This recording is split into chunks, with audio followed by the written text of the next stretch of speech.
नमस्कार, मैं श्वेता वर्मा अपने YouTube चैनल में आपका स्वागत करती हूँ।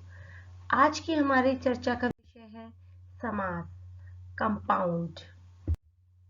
भाषा का प्रयोग करते समय मनुष्य का प्रयास रहता है कि वह कम से कम शब्दों का प्रयोग करे।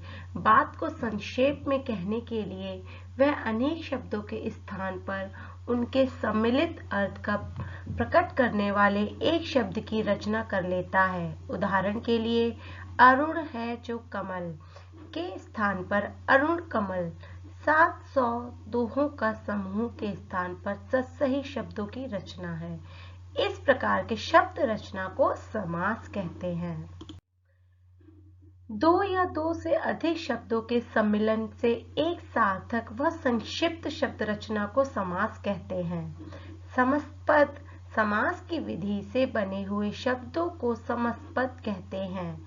अरुण, कमल तथा सत्सई समस्त पद हैं। समास विग्रह समस्त पद के शब्दों व विभक्तियों को अलग अलग करना समास विग्रह कहलाता है। अरुण कमल का विग्रह अरुण है जो कमल है तथा सत्सई का विग्रह 7 दोहों का समूह है। पूर्व पद या उत्तर पद। समास में दो पद होते हैं, पूर्व पद तथा उत्तर पद। जिस पद का प्रयोग पहले हो उसे पूर्व पद तथा जिसका प्रयोग बाद में हो उसे उत्तर पद कहा जाता है। धनी मानी में धनी पूर्व पद तथा मानी उत्तर पद है।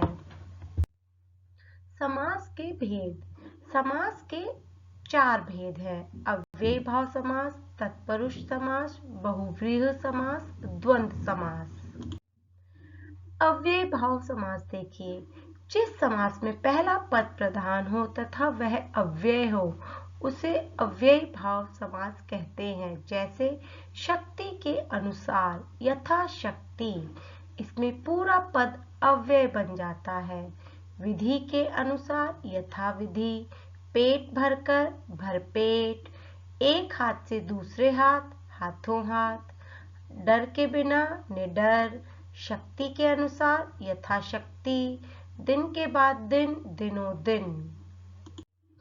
तत्पुरुष समास। जिस समास में उत्तर पद प्रधान तथा पूर्व पद गौण हो उसे तत्पुरुष समास कहते हैं। जैसे वन में वास, वनवास, रसोई के लिए घर, रसोई घर। दो शब्दों के बीच में लगने वाली विभक्तियों के अनुसार तत्पुरुष समास 6 प्रकार के होते हैं। कर्म तत्पुरुष, वन को गमन, वन गमन। करण तत्पुरुष, रेखा से अंकित, रेखांकित। संप्रदान तत्पुरुष, गुरु के लिए दक्षिणा, गुरु दक्षिणा। अपादान तत्पुरुष, ऋण से मुक्त, ऋण मुक्त। संबंध तत्पुरुष, घोड़ों की दौड़, घुड़दौड़। अधिकरण तत्पुरुष, वन में वास, वनवास। तत्पुरुष समास के 2 उपभेद हैं: कर्मधारय समास, द्विगु समास। कर्मधारय समास, इस भेद में उत्तर पद प्रधान होता ही है। पूर्व पद तथा उत्तर पद में विशेषण, विशेष तथा उपमेय संबंध होता है। जैसे कमल के समान नयन, कमल नयन।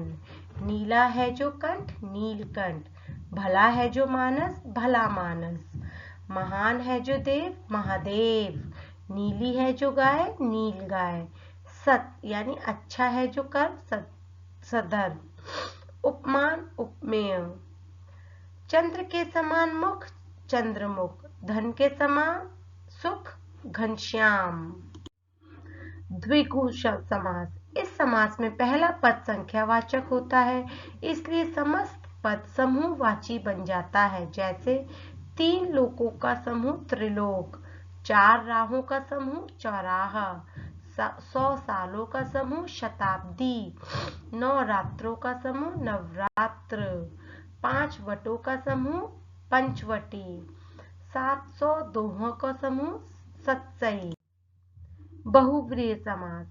इस समास में दोनों पद अप्रधान होते हैं, कोई अन्य पद सांकेतिक अर्थ प्रदान होता है।